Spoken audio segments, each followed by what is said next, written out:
So I've been playing this morning with the new Gemini 2.5 model in the Google AI Studio, and I found it really powerful, particularly for creating educational resources for my kids. So my kids tend to be lab rats, if I'm honest with you, in terms of some of the stuff that I create to help them with their schooling, and they're preparing for their 11 plus exam in a couple of years. So I want to give them the best opportunities and trial using AI to help them with that process.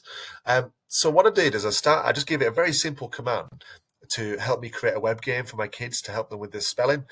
And I've used this sense of vibe coding, so a way of using prompts to create an asset and use it to refine it over time.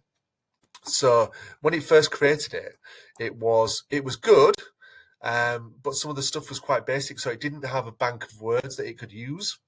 It also, made some errors where, for example, it said it spoke the word but actually displayed it on screen. So that's no good in terms of actually testing their ability to spell if the answer's right in front of them.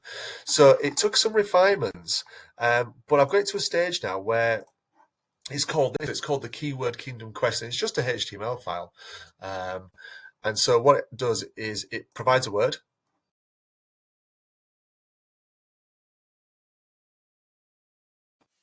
So my kids will hear the word, they will type it into the box, they will submit it.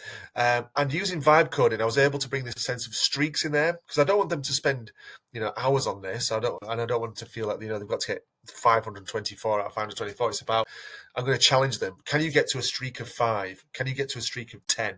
As a way of doing it in kind of short bursts and getting them to improve their spelling in a different kind of way. So I'll be testing that with the kids this evening and seeing how they get on. And I will probably improve it based on their feedback.